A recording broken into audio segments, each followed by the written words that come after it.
Get this and get it straight. Crime is a sucker's road, and those who travel it wind up in the gut of the prison of the grave. There's no other end, but they never learn. From the pen of Raymond Chandler, outstanding author of crime fiction, comes his most famous character in The Adventures of Philip Marlowe.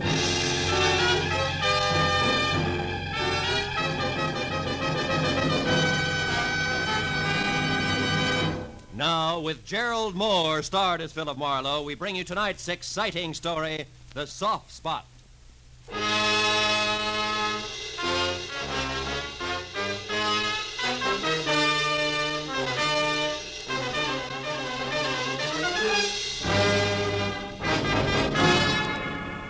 So much for the news from abroad.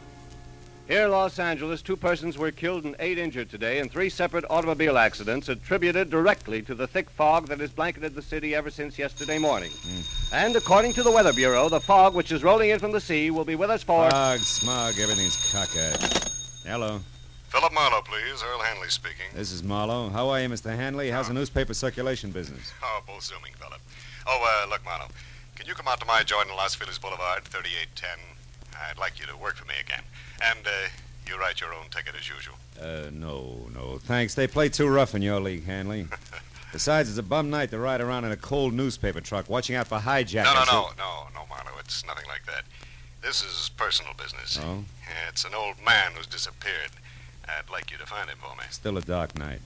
Double your fee. I see a light, Mr. Hanley.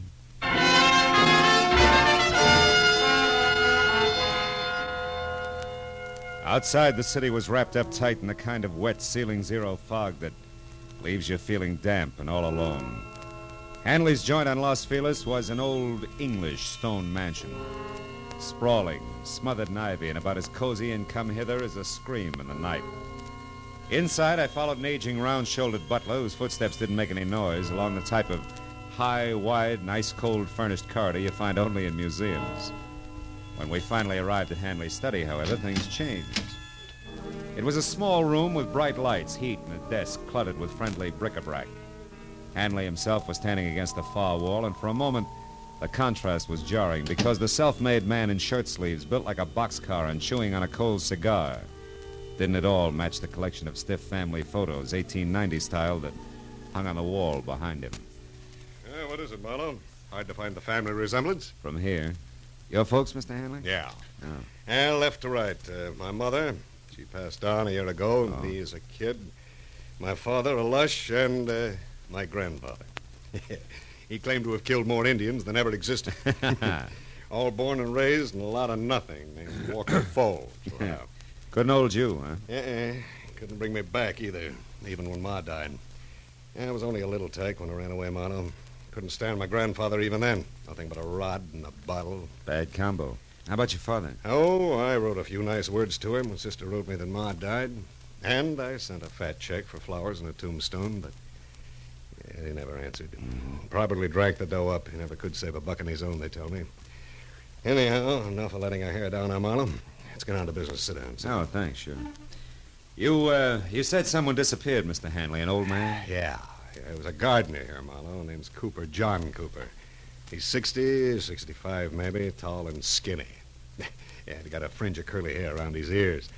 The rest is strictly cue ball. Yeah, he shoved off yesterday. With what, Hanley? Yeah, you catch on fast, Phil. Yeah, you know, it's my trade. Yeah. Well, the stuff don't amount to too much. Half a dozen fancy silver drinking glasses, those... Goblets? No, goblets, yeah goblets. Worth about 100 apiece, nothing that'll dent me. Also, I'm insured, of course. Well, then the goblets mean something else. They do.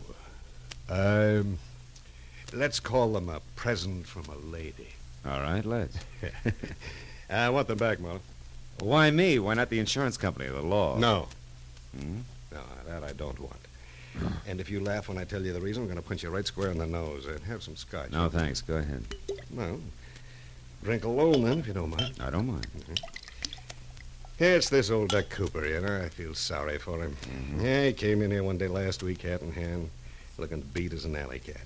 So I gave him a job helping one of the gardeners, but I was on to him right from the start. What does that mean? He was a gardener like I'm a ballet dancer. Oh. Yeah, I could tell. And from there on, it got worse. First couple of days, he watched me and everybody else around here pop-eyed as a shoplifter loose in Tiffany's. But you didn't fire him. No. Now, I figured a few square meals, some sleep, a little dough in his pocket would calm him down. So I just put a new master padlock in my trophy room and let it go with it. That was your mistake, huh? Yeah. But just so you don't think I'm losing my marbles, Phil, I better tell you about another mistake. But gonna have to make this short. Dinner guest shut out. Another mistake? Mm-hmm.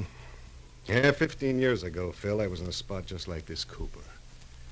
Yeah, I was broke, hungry, mad at the world, and in a position to do the wrong thing. I did, and I got caught.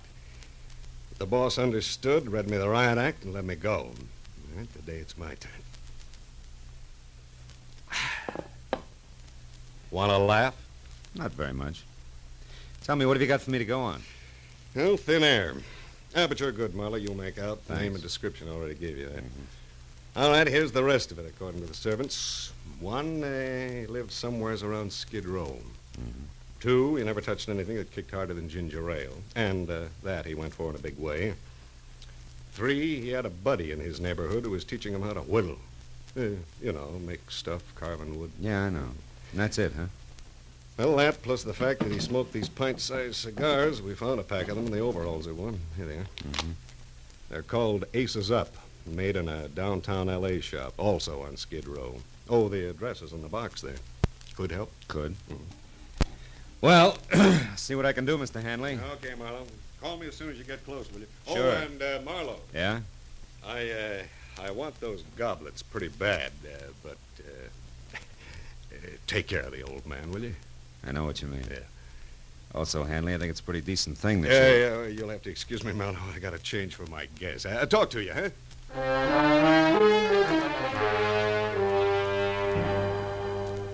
I followed Hanley back along the museum corridor past the guests who included a spy beautiful lady dressed in too much black, chatting with a crisp item in banker's gray flannel who looked like he'd been born holding an hors d'oeuvre. I didn't see how they could have much in common with their host. But when the big front door eased closed behind me, I forgot about them and concentrated on finding a needle in a haystack. A needle in a haystack in a fog yet. Well, the tobacco manufacturer responsible for the handmade black rope called Aces Up was my first try. His shop was a 2x4 dirty glass storefront labeled H. Andrade in dry, peeling gold foil that flaked off when I opened and closed the front door. And what had to be the proprietor was alone, rolling cigars on a rickety table that was stacked high with damp, dark tobacco leaves. He didn't look up when I described the man I was after. Asked if he'd seen him.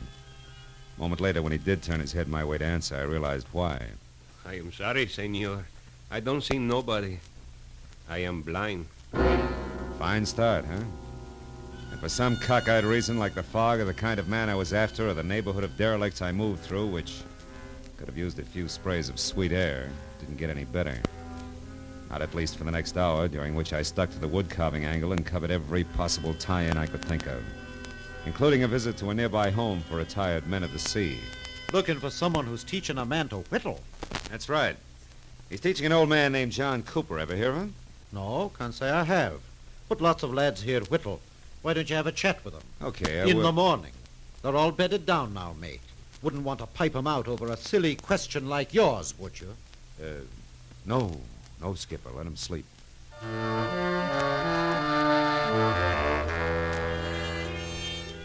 Right there, the whittling went the way of Aces Up cigars, and I turned to my last hope. John Cooper's mania for ginger ale. However, asking about that in the cheap, noisy bars that dotted Main Street was even a sillier question. And it gave all the local comics their big break. Finally, Straight ginger ale, you say, huh? Now, let me see. I get so many orders for it, you know. It could have been the time Carrie Nation stopped in, or was it the night some joker who was eating pig's knuckles called for a finger bowl? now look, Bright Eyes. Let's work a little less on the gags and a little more on... Hey, see that guy over there in the corner booth, the little fellow whittling on that stick? You know him? Come on. Here's 5 for your trouble. Who is he? The name is Skeeter. Been doing his drinking and wood chopping here for 5 years. Is he always alone? Not always. Sometimes he has a buddy with him. Lately, an old bald he's trying to teach how to cut them poles. Oh. A guy who never orders nothing at all, so don't get What started. does Skeeter drink? Skeeter? Yeah. Why, he always has bourbon in... Yeah, bourbon and ginger ale. Uh-huh. The guy you want must drink Skeeter's Chasers, huh? That figures, thanks. Well, don't mention it, Screwball. A profitable pleasure. Only with thine eyes. Making me nervous. What is it, mister? Lose something? Sort of. John Cooper. Oh. Have you seen him, Skeeter? He told me I could get in touch with him through you here at this bar. Said you were a friend. And I am. Say, is he in trouble, mister? Maybe. What makes you ask? Because he didn't show tonight. And last night he was all out of sorts. Had something on his mind. Couldn't pay attention to the lesson I was giving him. Is it bad? No, not if I can get next to him in a hurry. Tell me, Skeeter, do you know where he stays? Sure do. A rat hole over on South Spring, number 2. Hey, wait. Huh? You ain't a cop, are you? Oh, no, a friend, Skeeter. Yeah? What kind of cigars does he smoke? Friend? Aces up. Do I pass? Uh-huh. It's 210 South Spring. 210 South Spring. Thanks. So long, Skeeter. I'll get in touch if I need any more help.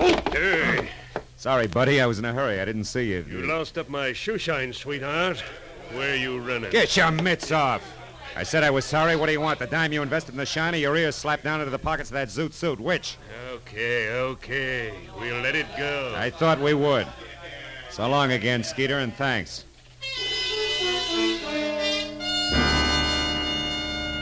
After I made my call to my client and told him how we stood, I drove the half a dozen blocks to 210 South Spring Street. The place was the kind of stale-smelling, beer can-littered, dingy, two-story affair that made you wonder if the garbage collector got around anymore. When I knocked on the cracked glass front door that sported a laundry shirt cardboard that said rooms for rent and eyebrow pencil, I was ready for anything. And that's what I got. Puffy red eyes, bad teeth, smell of cheap gin, all in a cold cream, shiny face that was half hidden by enough bleached blonde hair to stuff an ottoman. Hey, handsome, I can catch my death of cold here. What's up? You the landlady? No, she passed out, but I was drinking with her, so I'll do. What do you want? An old man named John Cooper. Is he in? The skinny duffer? Mm-hmm. Yeah, I guess so. I seen him earlier. It's that door back there, the one on the right. Hey! Hey, Chalky! What do you want back there? Where you going? What's the use? This way, mister. Hey, was that Cooper's room the fella just came out of, last on the right? Yeah, that's it. That louse probably swiped your friend's bottle. He's the kind. Empty. Too bad. You know, he drinks you under the table and then takes what's left. Which in this case would be ginger ale. Cooper doesn't drink. Yeah? Oh, what do you know about that? Hey! Hey, you got company? Hey, Cooper! Lights on. Try the knob, huh? Hey, you're kind of anxious. Yeah. It's your game, mister. He doesn't drink, huh? What do you call that spread eagle position on the floor? Napping? No. Not with that knife in his chest. Huh? I call that murder.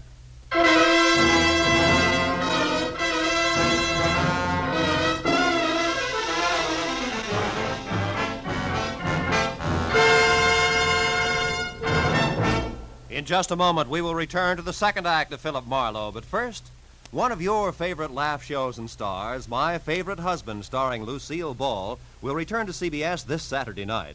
Formerly heard on Sunday nights, Lucille Ball and Her Favorite Husband will now be heard on most of these same CBS stations every Saturday night. Be listening this Saturday when Lucille plunges that favorite husband into a mad and merry mix-up over who is the town's best or worst-dressed man. Now with our star, Gerald Moore, the second act of Philip Marlowe, and tonight's story, The Soft Spot.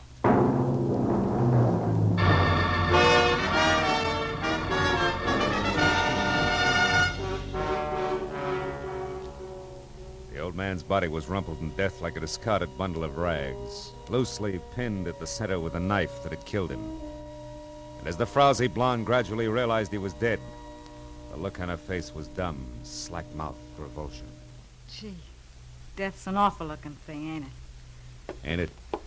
Hey, don't touch him, mister. It don't seem decent to. Decency is strictly relative, sister.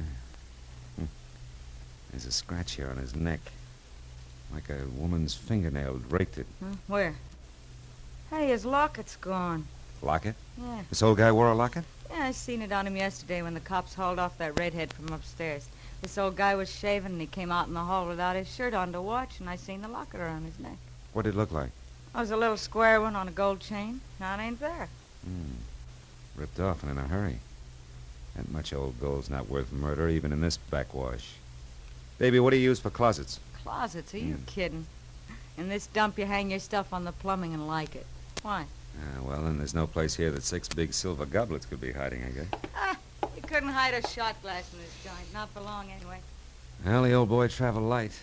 There's nothing here but... What? Hey, what'd you find? Hmm?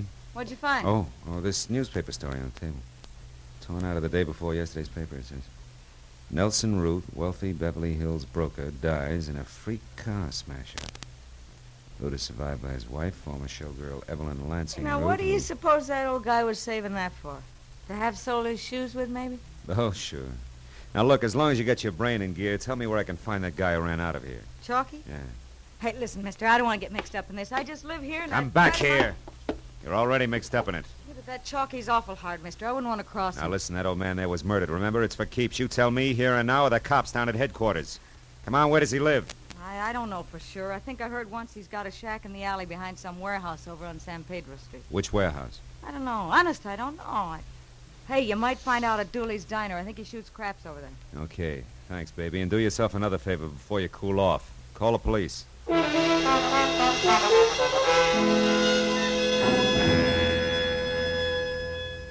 It took a solid hour of devious back alley trails before I finally broke down the intimidated loyalty of the Skid Row Brotherhood with a well-placed $10 bill and got a bona fide lead. In the thick fog that crawled along the alley, Chalky's shack had all the welcome home look of a wet gutter. It was wedged in under the hulking concrete base of an overpass like dirt under a giant fingernail. Sick yellowish light oozed out through a single tiny window, too murky to see into. So I did the next best thing and hoped that he was alone inside. Who's there? Who is it? I got a tip for you, Chalky. Dooley sent me. It's about the Johns. They're after you. Cops. Hey, wait a minute. What's the tip, fella? What? Hey, where are you? Right here, Chalky! Now stay where you are, Buster. I'll kick your head off. Hey, what's the idea? I want fast answers, Chalky. Nice straight ones. Why'd you knife the old guy tonight? Knife the old... Hey, who are you? What's the idea? I want answers, not questions, Chalky. Why'd you do it? I didn't kill him. I never used the shiv. He was already dead when I went in there. I lifted that locket off to the old coot, that's all, so help me. Give me that locket. I ain't got it no more. Ma Murphy's got it now. I hocked it already. She gave me 3 1/4 on it. Look, I got a buck left. If you want that, You you can cheap have it. lying grifter. You killed an old man to get the trinket for 2 cents. No, I didn't. I seen that guy with the big ears run out of the old coot's room, so I went up to take a look. Wait a minute. Guy with big ears? Yeah, he was a zoot suitor. I never seen him around before. I'd remember them flaps of his. Oh. He ran out of the old guy's joint in a big steam squad. Hey, now listen, buddy. He was the guy who done it honest. Ain't no doubt about it. He was the... Hey, now wait a minute. You ain't a friend of his, are you? He is again. No reason, unless he was telling me. Oh, now listen, buddy. I No never reason. put the finger on the guy before in my life. But when it's protecting my own hide, I Finger? gotta do... Yeah, I could have been the finger. So long, Chalky, and drop dead.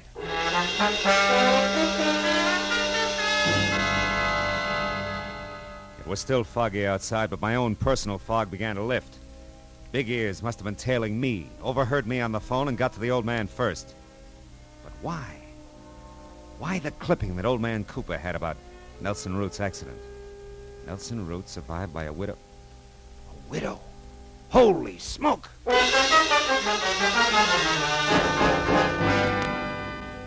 Callahan of the Daily Star gave me half a dozen pictures of Evelyn Lansing Root, from her early cheesecake days right on up to the role of widow in mourning. There was no doubt left. She was the lady in black, one of my client's dinner guests. By the time I'd driven through the fog out to Los Feliz again and up to Hanley's sprawled-out house, I'd lined the whole business up to where it made a twisted kind of sense. There was nothing left to do but nub it in his lap. I'd found him in his study. Well, what's wrong, Marlowe? Maybe you better tell me. Tell you what. Did you find Cooper or didn't you? Sure. I found him. I found him dead. What? The old man is dead. You know perfectly well he's dead. Come on, Marlowe, sit down. Have a drink. You'll beat. No, thanks. I've covered a lot of ground tonight, most of it pretty slimy. Led me in a big circle that started here and ends here, and now it's late.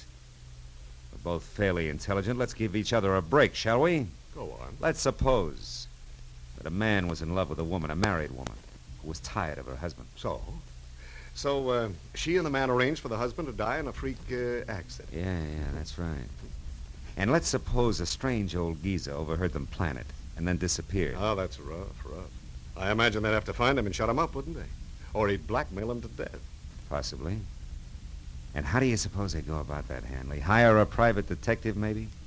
Give him a song and a dance about a theft, a trumped-up story about some missing silver goblets, maybe? Maybe. Only, he'd be much too reputable to do their killing. Yeah, so they'd hire a professional killer, one with big ears, to follow the detective. And when the old man was located, the killer would step in and go to work with a knife. And then vanish completely, because he'd be a good professional man. Well, Hanley? Well, Marlowe? Oh, yes, that's a great yarn. Yeah, but a little fantastic, isn't it? Yeah, utterly. Oh, good boy. That's the way I figured. Too weird to take seriously. Only I'm going to make it stick. Yeah? Marlowe, you try to embarrass me with a crackpot theory like that, and I'll make you the laughing stock of this state, do you hear? I'll have you hooted right out of the business. Because you don't have one shred of proof, Marlowe, and you'll never be able to get one. And what's more, you know it, don't you? Don't Get your hands off me, Hanley. Oh, come on, Phil. Come on. Let's have that drink now, and then you go on home and forget all about this, huh? Shall we? Oh, after all, the old jerk was just a skid row drifter. He didn't belong any place. Who'll ever miss him? He was nobody, Phil. Get it? Mr. Nobody. He's no loss, so let's just forget it. Marlowe, wait a minute. Marlowe, come back here. I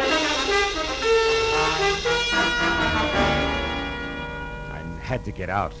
What made it even worse to us that I knew he had me. I couldn't even begin to prove the first word of what I knew was the truth. I couldn't sleep with it either. That was why an hour later I leaned against a lamppost back on Skid Row again and looked across a lifeless intersection through the eddying fog at the gaunt flophouse where the old man had died. Well. A wayfaring stranger in the night. Hiya, pal. Beat it. Wait a minute, wayfaring stranger. Couldn't you accommodate me to the extent of a match, or would that break your back? Here. Keep him. Thanks. Why don't you go home, pal? Nothing happens here on Cooper Street after 2 in the a.m. As a matter of fact, nothing happens anywhere anymore. Cooper Street.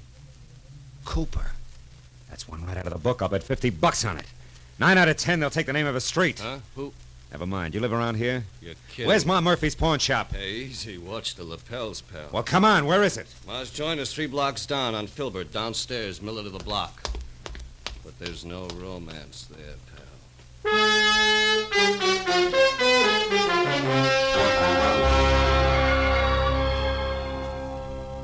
I still got the good notion to call the cops. The idea. Getting me out of a warm bed in the middle of the night to give you a look at a cheap little locket. And all on a dizzy hunch, you said. Yeah, a wild one. You know the locket I mean, Ma. Come on, trot it out. That'll do you no good anyway, sonny. Can't sell it to you for 30 days yet. The law, you know. Yeah, sure. But you've been winking at the law so long, you're blind in one eye, Ma. Is that so? Well, here you are. Say, is it hot, sonny? I'll know in a minute. It's the inside I want to see if it's... Oh, What is it, sonny? Is something the matter? yeah, my hunch paid off, Ma. It's hot, all right. Hot enough to burn a guy to death. Here's my card. I'm taking this along. What? Now, well, hold on a minute, you. Hey, stop. I'll call the cops. Don't bother, honey. I'll call him myself.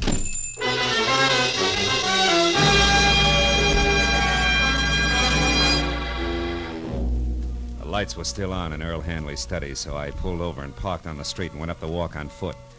And as I moved to the door, the fog slid around me in thick swirls. When Hanley answered, his face was hard and ugly. He had a gun in his hand. Our business is over with, Marlowe. Not quite, Hanley. What do you want? I got a tag for our fantastic little Just Suppose story. You're either drunk or stupid, Marlowe. I warned you once, now beat it. Not till you've heard my punchline, Hanley. It goes like this. Suppose a wife died after 40 years of marriage and left her husband alone. A lonely, lost old man who's mellowed with the years.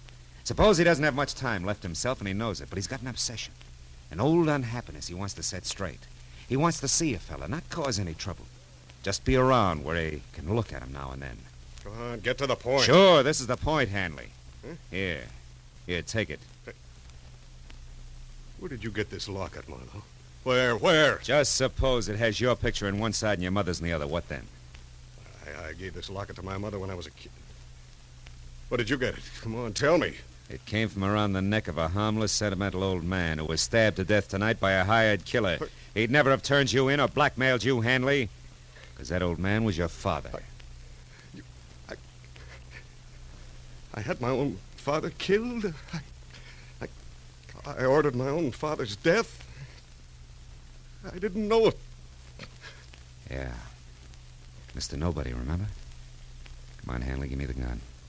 We can go now.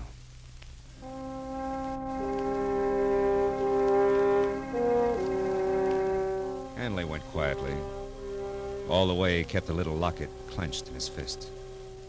But as I led him up the stairs at police headquarters, he broke loose long enough to shatter both his hands against the marble pillar. He wound up in a straitjacket. But it didn't matter much because when they picked up Evelyn Root, the lady in too much black, she filled in the rest of the story, including a lead to Big Ears. When it was over and I was sitting outside in my car alone in the fog that pressed close against the windows, I could see nothing of the city. Nothing but the soft, swimming white mist which hid the black outlines of Skid Row. Funny thing, you know. Some people can get out of Skid Row, but Skid Row will never get out of some people.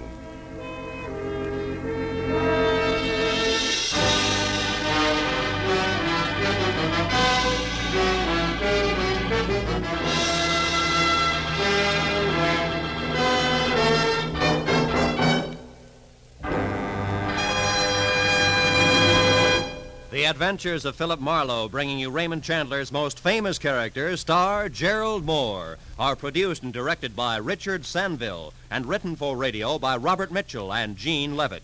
Featured in the cast were Bill Boucher, Vivi Janis, Verna Felton, Edgar Barrier, Peter Leeds, Nestor Paiva, and Paul Dubov. The special music is composed and conducted by Richard Arant. Be sure and be with us again next week when Philip Marlowe says... This time there were 5 masks. One for greed, one for cowardice, one for cruelty, and one for deceit. And they all covered a murder. But it was the 5th mask that really counted, because it uncovered the killer.